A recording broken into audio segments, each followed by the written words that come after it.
Okay, it's going to be a review of ECW's Living Dangerously 1999. This is, the show that has what many consider and what many have voted for as the best, match in ECW history, between RVD and Jerry Lynn.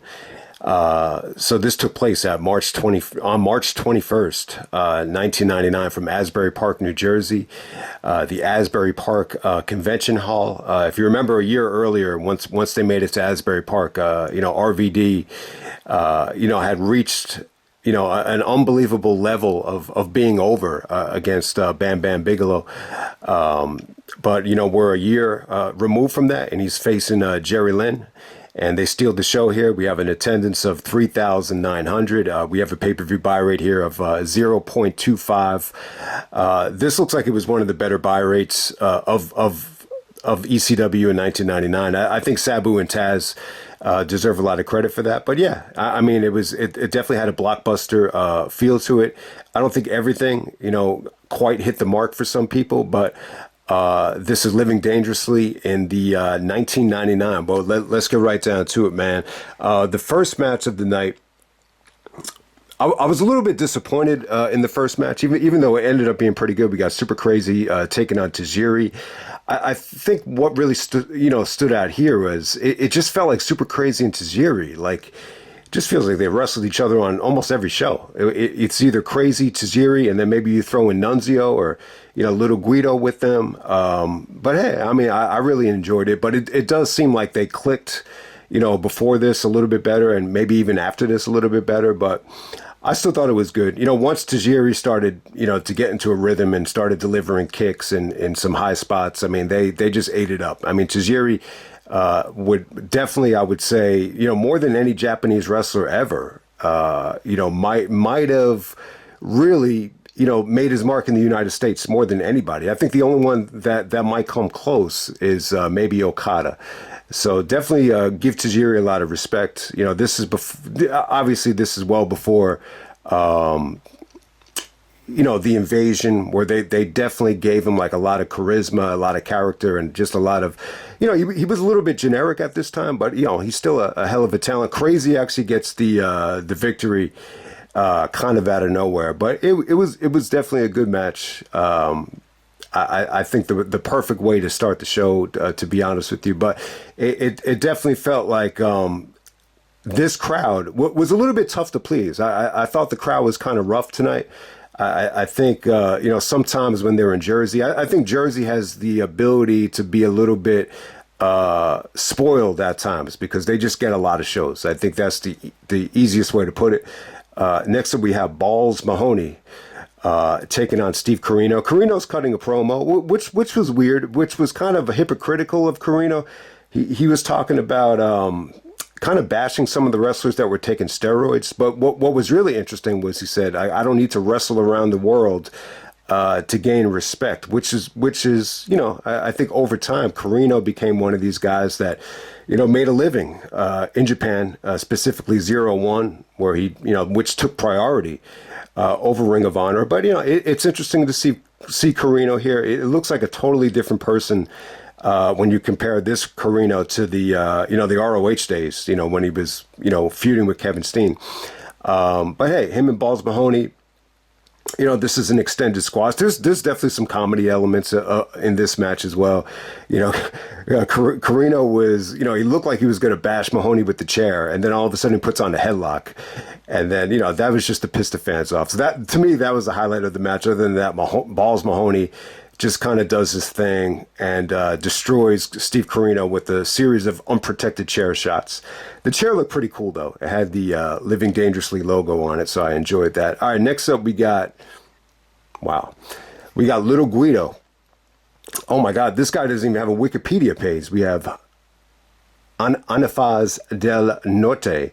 Yeah, I mean, all right. So with this match right here, it really was good. I was enjoying it. I think you saw some good stuff from the Lucha dude. Guido was out there with Sal, and I think he was out there with Tracy Smothers as well. And they kind of split away from Tracy after the match. That was the big little angle there. But, Guido goes over with the Sicilian, not the Sicilian slice, but the Sicilian crab. So there you go with that. Sicilian crab. Sounds like a Christmas Eve dish right there, right? But hey, man, it was cool. All right, so what really stood out here was, I thought the match was going well, and then all of a sudden the crowd just starts chanting boring. I just think there just really wasn't a lot to get excited about in terms of why they're actually wrestling. I think that's the only reason why. But overall, I thought it was fine. All right, next up, this is what we're here for. For the ECW Television Championship, we got Rob Van Dam, the whole fucking show, coming out there with Bill Alfonso to defend the TV title against Jerry Lynn. Okay. So let's. I'll try not to be here forever because there's a lot I want to say about it. This is the whole point of doing the review. I'm going to say this. It is really tough for me to pick, what's the better match. I think it's the hardest question. Out of all these great trilogies that we've had, I think this is tougher than, Flair and Steamboat. Like, for me, like with Flair and Steamboat, it's like my favorite match, but not by far, but I'm just going to say, like, I don't even have to think about it. It's the one from Wrestle War, the third match with Terry Funk, the Aftermath. Like, that's my pick. I'm not going to say it's by far. I know some people prefer the first two. With Joe and Punk, like, for me, it's Joe versus Punk 2. For sentimental reasons, it's the first ROH show I ever saw. I just love that match as well. I like the whole hour long draw of that. I thought it was awesome. How many other ones? Angle and Benoit. Like to me, like to me that one's not even close. The Royal Rumble 2003. It's really the only match where they really got a lot of time. Besides the submission match, obviously. But you get the point. I think a lot of these great trilogies, it's easy for me to pick like what's the best match. But with RVD and Jerry Lynn, like. I don't know, man. I go back and forth with Living Dangerously and Hardcore Heaven. I think you could flip a coin. You can make the argument for Hardcore Heaven. And my argument for Hardcore Heaven is this. I think a little bit more freedom, a little bit more, if RVD just kind of taking his time and showing cockiness, a little bit more personality was shown in the Hardcore Heaven match.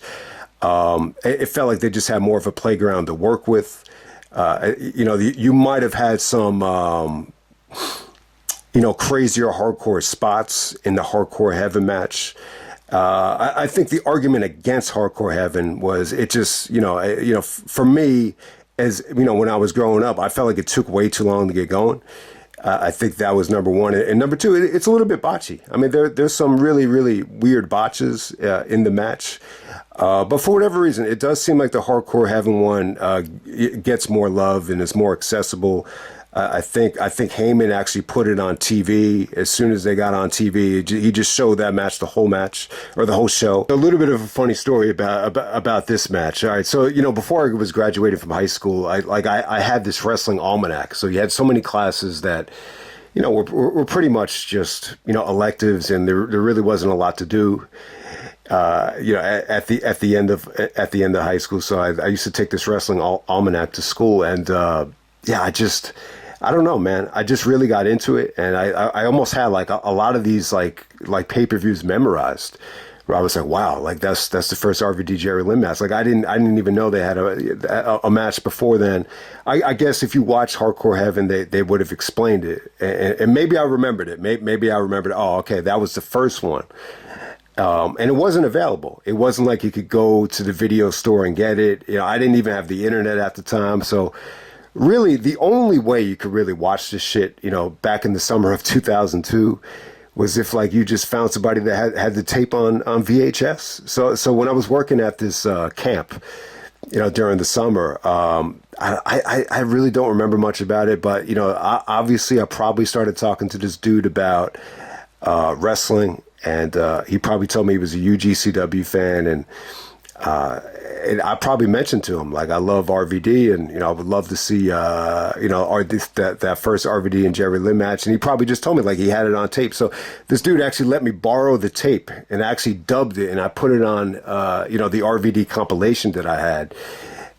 So it was cool. Really, that's really the only way, you would have been able to see it at the time. If you had the internet, it's a different story. You could probably get it from RF video or whatever. But, that just shows you how, I think we definitely went through a phase at the start of when DVDs were coming out, that like a lot of the stuff that came out in the late 90s and early 2000s, weren't that accessible. Like, I don't even think they were as accessible as they were like in the early 90s. I remember early 90s, you could go to the video store and they had like everything from Coliseum Video like on the shelves. That was like in the summer of 91 when I first started watching wrestling. So but at this time it just seemed like a lot of, especially ECW stuff, a lot of the ECW stuff was not released.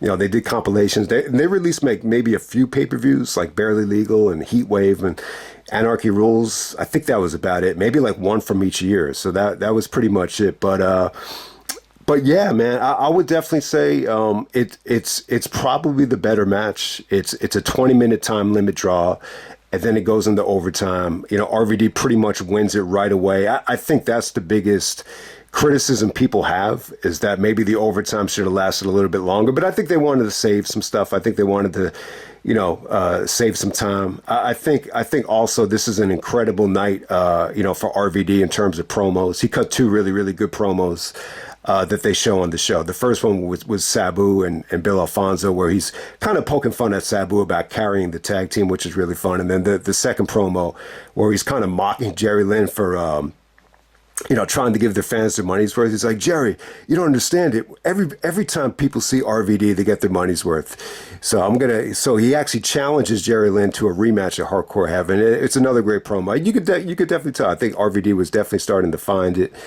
On the mic at this time. I think you definitely developed a great personality, and I think RVD he loves this match and he loves this feud with Jerry Lynn, and I think this is one of the reasons why they brought ECW back. You even see like RVD like talking to the WWE about this match for his DVD. Like, he was just so passionate about this match, compared to everything else he's done. And I just think when you combine that and combine it with the fact that he actually asked Vince, to bring ECW back for one night only, I think, that's what really drove ECW to come back was RVD's passion for the product. Obviously, it didn't, end up, being what he envisioned and everything. A lot of it was, a lot of it you could blame it on him, you could blame it on Vince or whatever. But the bottom line is, with RVD and Jerry Lynn from Living Dangerously, this was actually voted the best match in ECW on YouTube. I actually had people vote on this about 10 years ago, and it actually won. It actually beat out Hardcore Heaven, believe it or not. I think with this it was a little bit tighter. It was a little bit, I didn't think there was a lot of botches. I thought the creativity was on point. There was just so many memorable spots, just such great chemistry. When RVD explained it, he talked about how, at heart, it's really two technicians just feeling each other out, and then it kept on expanding to the point where, the match is giving you everything, short of like explosions and everything. So I think they worked up to a beautiful match. There's some incredible, crossbodies from Jerry Lynn.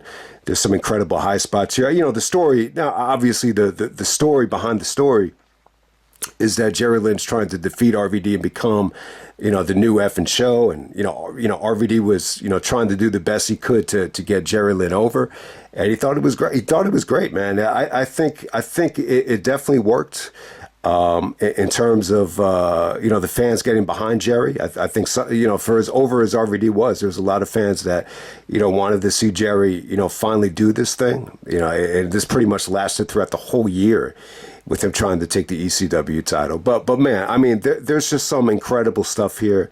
I think the thing that blew my mind the most, and it's very difficult to do, and you got to watch this with the sound up too. This is all about the natural sound. I think if you take the sound away, it doesn't quite have the effect. There's a sequence here where Alfonso's trying to get in the way, with the steel chair, and Jerry Lynn kind of rips it from him. Van Dam goes for the Van Daminator, and he misses.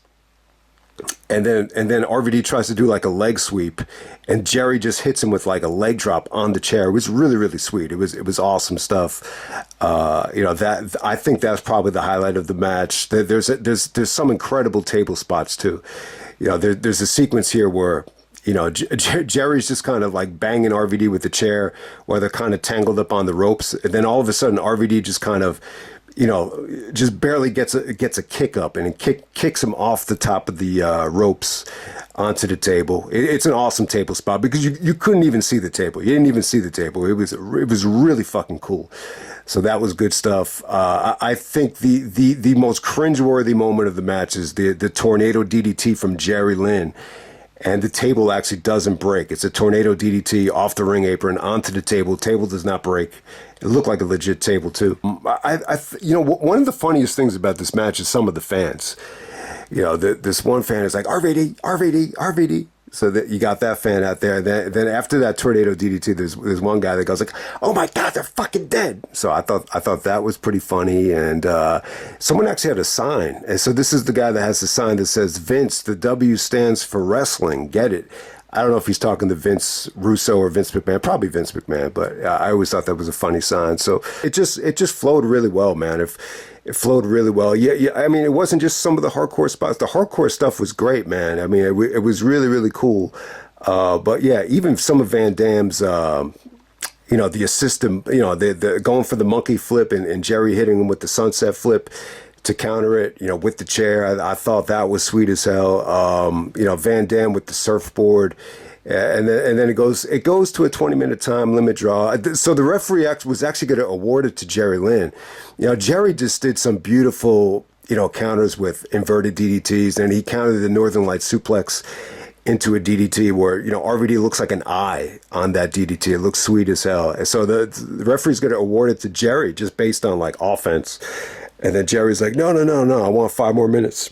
Then they agree to 5 more minutes. And then, pretty much as soon as it starts, Alfonso, gives RVD the chair, and, Jerry actually gets busted with the Van Daminator, and RVD wins with the five-star frog splash, about 22 minutes, including the overtime. So it's good stuff. So there's a lot of funny stuff in this match as well, aside from the wrestling. I thought the fans were pretty funny with some of the signs and some of the chants.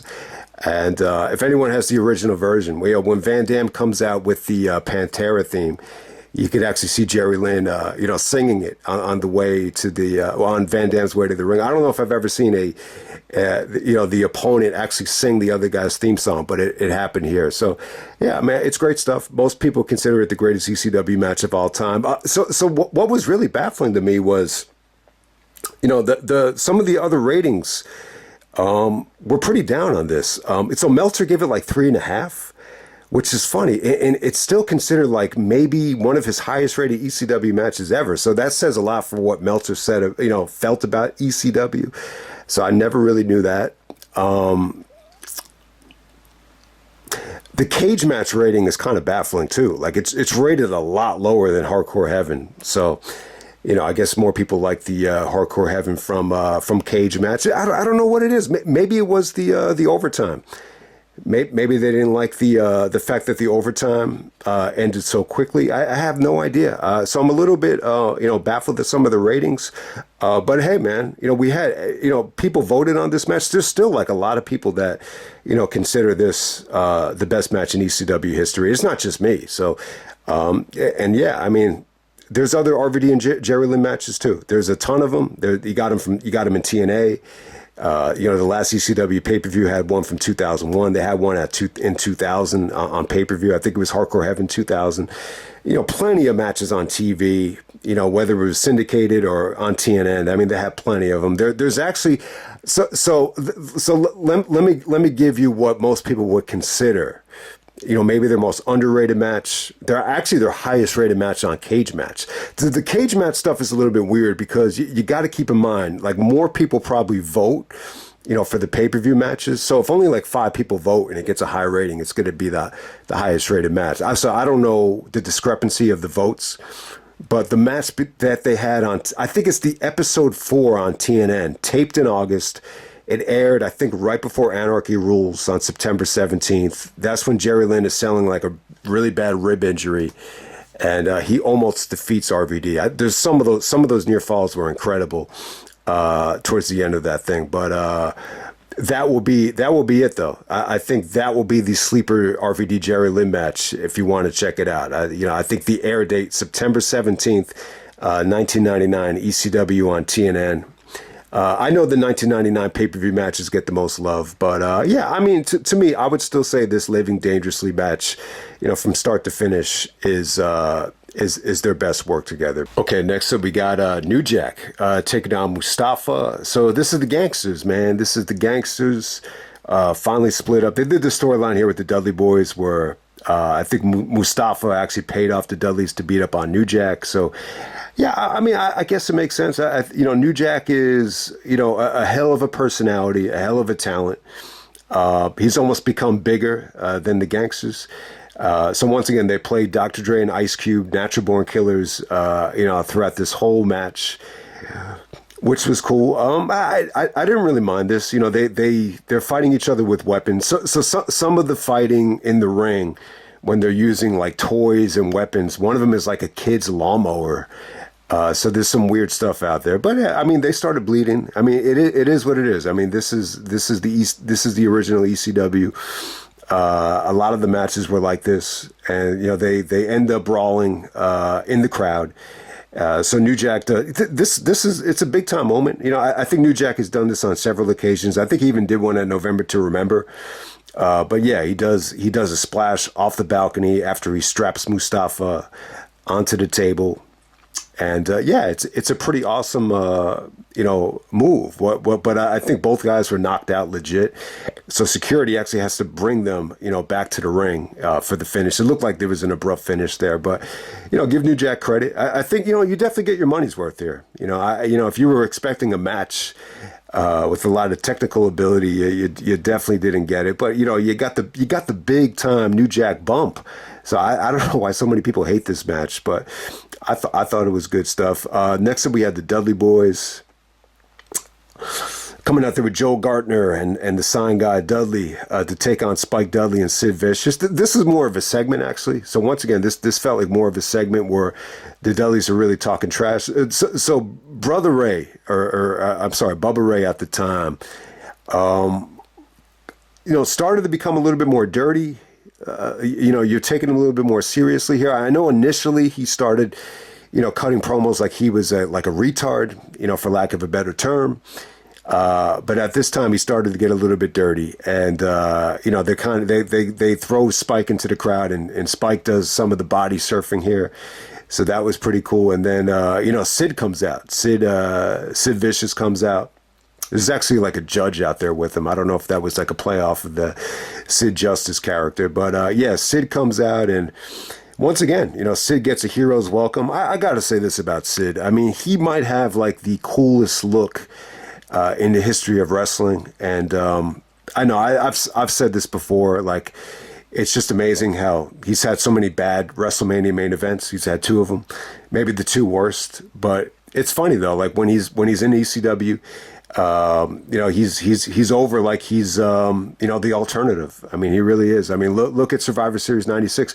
I think Sid deserves, and I know he passed away last year, so yeah, I know I probably said this before, but yeah, Sid deserves a lot of credit, for being dominant in multiple eras and multiple promotions. He still looked like he had some juice at this time, man, and he did. I think he won the WCW title, right before Benoit won it from him. The next year.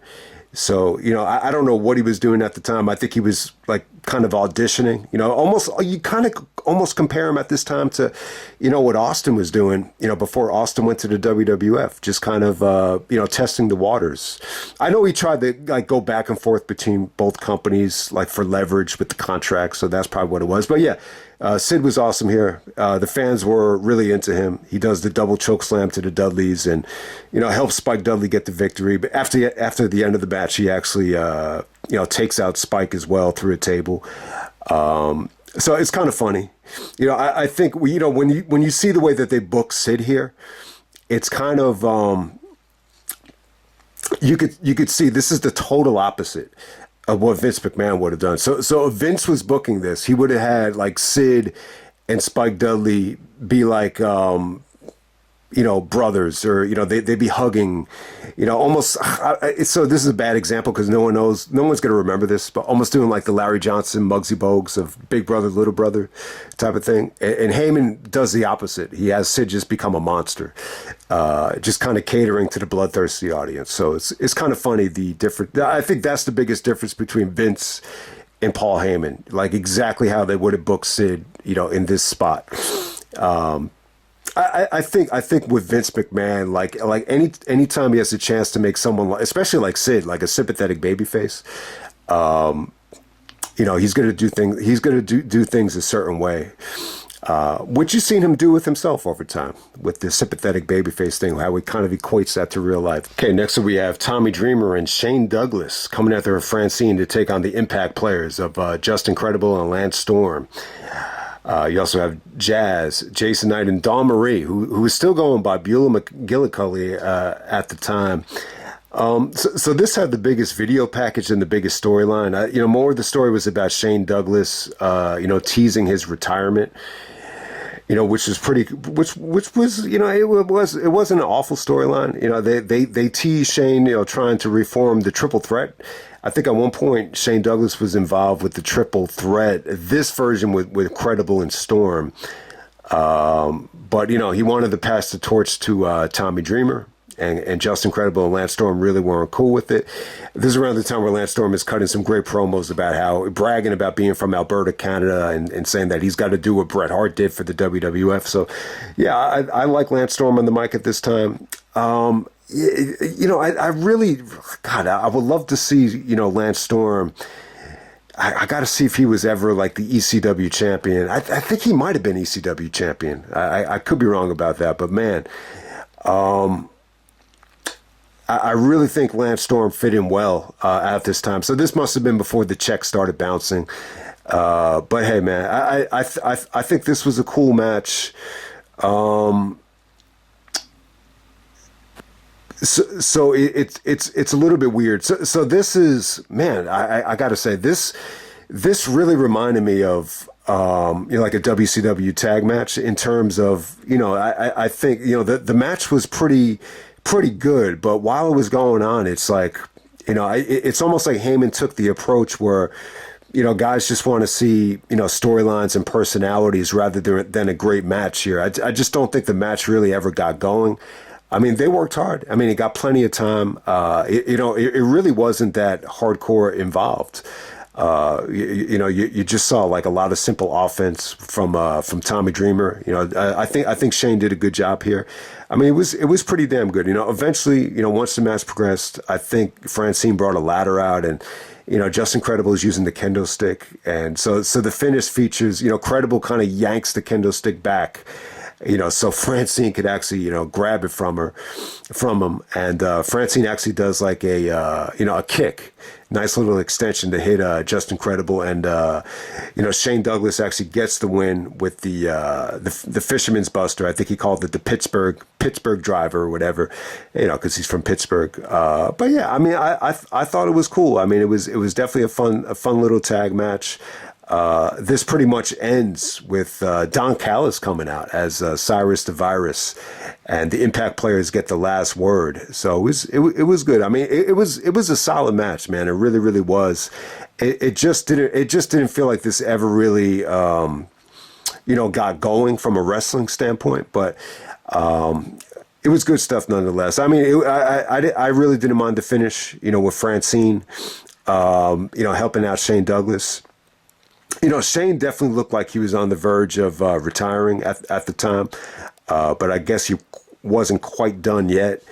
It's funny. This was 1999. Like this, I think once we got out of this era, like Flair became treated like royalty. But it's funny. There was like a lot of ECW fans at the time still chanting, Ric Flair sucks. Because Shane Douglas was like the poster boy for that. He was very anti-Flair, as most of you guys remember from the the rise and fall of ECW. All right, next up, the main event. This is an extreme death match to unify the ECW and the FTW, World Heavyweight Championships. Taz actually did make a Falls Count Anywhere because it was raining outside. I think a lot of the fans were waiting. Sometimes when you get to the building early, they don't let you in, and it was raining really bad that day on a Sunday, March 21st. So Taz is the ECW champion. Sabu is the FTW champion. So this is around the time when Sabu actually, took a piece of duct tape and just taped and just wrote his name on the FTW title.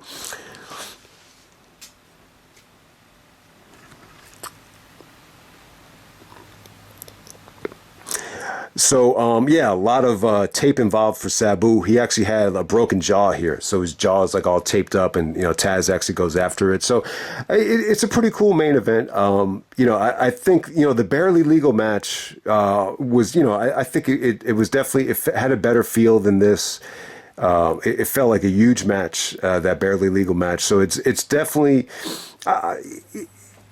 It doesn't have that type of feel to it. I think some of the crowd here could have been better. I think the crowd, this almost felt like an AEW pay-per-view main event where the fans were a little bit burned. Like, to be completely honest, that's how I'm going to put it to you. But huge night for Taz. I know Taz kept saying that he didn't have any challenges left, and that's why he went to the WWE. So maybe they rushed this match a little bit too soon. Maybe they could have built this up a little bit longer. Maybe that could have kept Taz motivated. I don't know. I guess Taz wasn't that motivated to stay in ECW. You always thought that RVD match could have been, bigger as well. Maybe that was the plan long term. You do the Sabu match now, and then you do the RVD one later. But once the RVD match happened, Taz already had one foot out the door. But this was cool. I mean, look, this is 2 years after Barely Legal. They put on a great match. I thought it was awesome stuff. There's just some incredible stuff here. I think Taz going after the jaw with the uppercuts and with just banging, Sabu's jaw was pretty cool. Sabu obviously took some incredible bumps here. He put Taz up onto the table right by the guardrail, and that was a great table bump. And obviously Sabu did some incredible springboard Arabian presses, into the crowd. So give Sabu credit. He busted his ass here.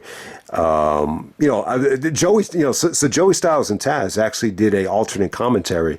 If anyone has the ECW Extreme Rules DVD set, it's pretty cool to see Taz's perspective on this. But Joey Styles is very articulate in saying that very much in ECW they would try to put two great amateur wrestlers, or not necessarily amateur wrestlers, but guys that could actually thrive in a mat wrestling amateur environment. And Sabu was good at that. Sabu could actually wrestle as well.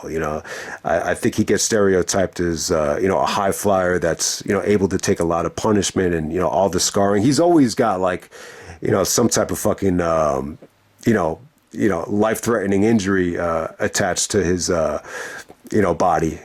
This time it's the jaw. So yeah, it was pretty cool to see Taz choke him out.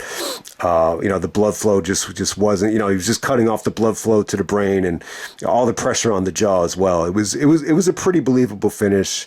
I got to say the highlight of this whole match though is Taz's belly to belly, and out of the ring, and Sabu goes through the table. The table is actually set up on the ring apron to the guardrail. And it looked pretty damn fucking cool. I mean, it was awesome, and it worked so well. I don't know if Heyman did this on purpose, but it actually blows the feed.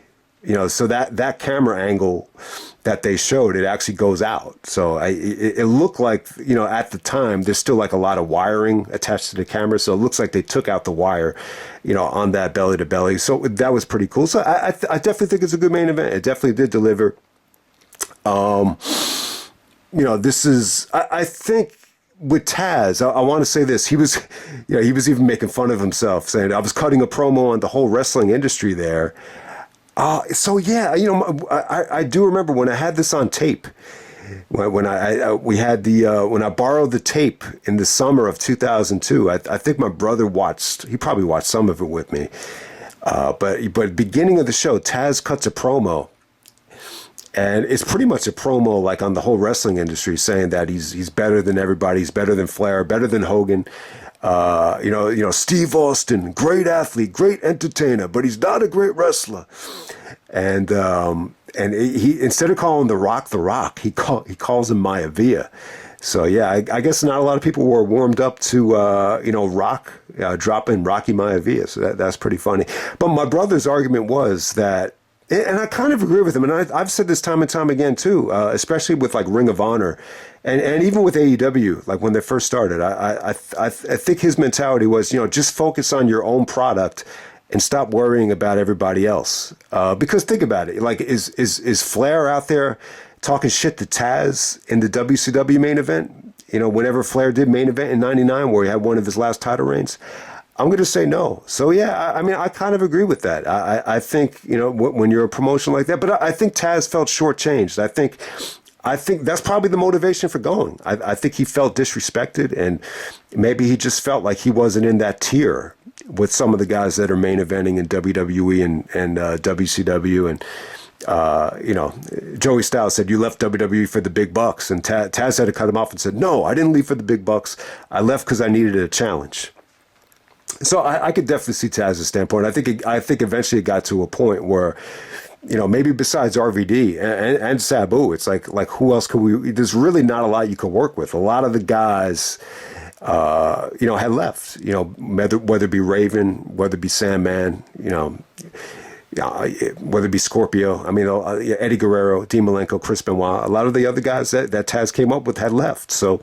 I don't blame Taz for feeling like that, but yeah, man, it's a really, really cool show. I'm not going to say that everything was, awesome from start to finish, but this doesn't get a lot of love in terms of it being one of ECW's best pay-per-views. I mean, the only pay-per-views that really get love, from ECW, I think are Anarchy Rules '99 and Heatwave '98, but that's pretty much it.